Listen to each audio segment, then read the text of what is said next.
The challenges are manifold today for young people because the times have become difficult. We have this crisis, the economic crisis, and that has a great impact on young people and on different levels. On one level, that's the level of unemployment. A lot of young people have difficulties to come into their first job, and everybody knows the first job is really important for young people and has a high impact on the career of young people. So this is really difficult for a number of young people. We have about 20 or more than 20% of young people between 15 and 24 that have no employment today. So there we lose a lot of not just economic capital, but also a lot of innovative capital, let's say, because young people they need jobs to have a somehow basis for their life, for their future plans.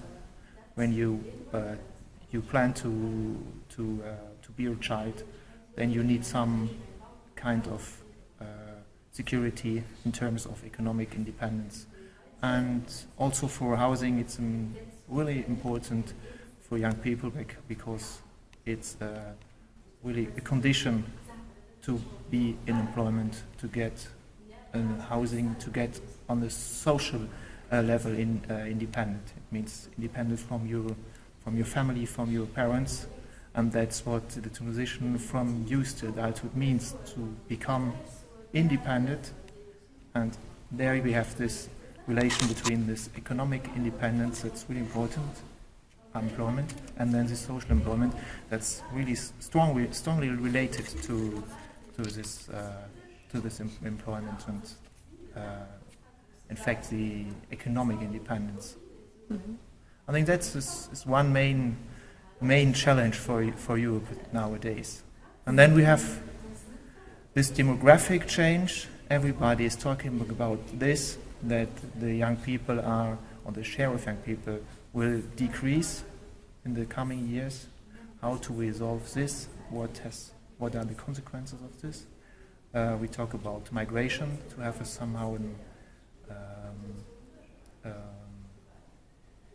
to react on these differences, so to get new people into Europe or into the different European countries for this reaction on the demographic change. That's important. And then how are young people represented in the democracy when they are just 20%, for example?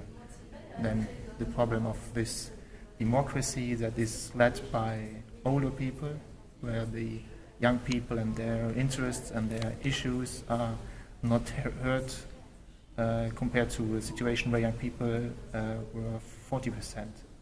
So that's interesting, and I think it's important as well. And how do European politicians react? What are their plans to cope with this situation? I think this will become an important discussion in the next coming years.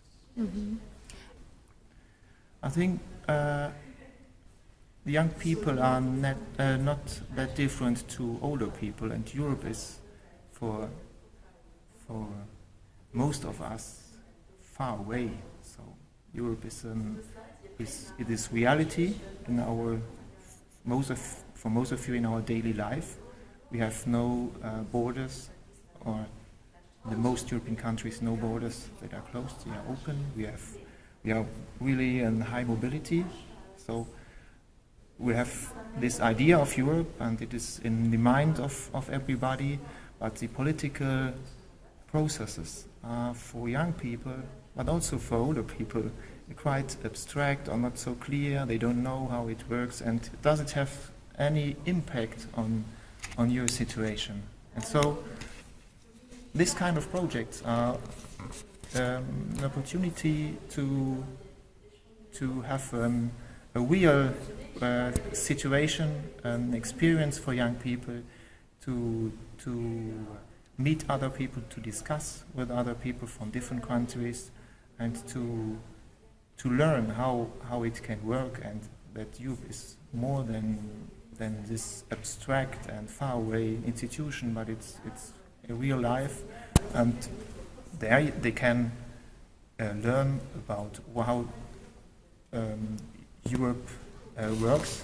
For example, today the discussion, there were a lot of issues and a lot of points that have been discussed about the processes of the European Parliament. So that's, I think, you have a first step.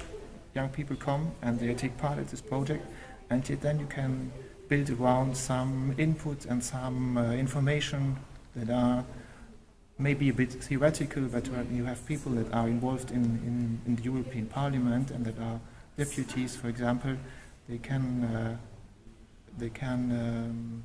talk about their experiences, and then it's really nearby, and young people understand it, what happens. So I think that's why it is an important project. Young people they ask questions that are really difficult to answer. They have questions that are important questions, and I was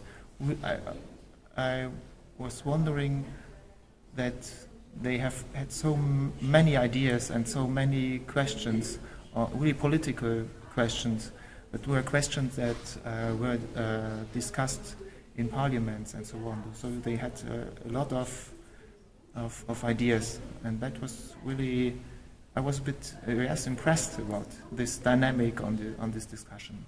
And it's really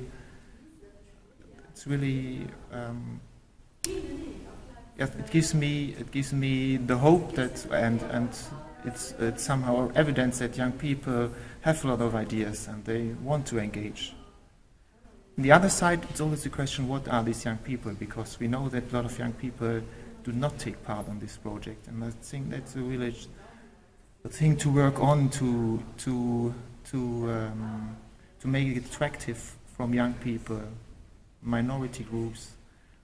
We know they are the ones that have the lower educational attainment. They have problems in schools on this formal education, and we have, as a researcher or as politicians as well, practitioners, we have the idea to compensate these inequalities in the non-formal education.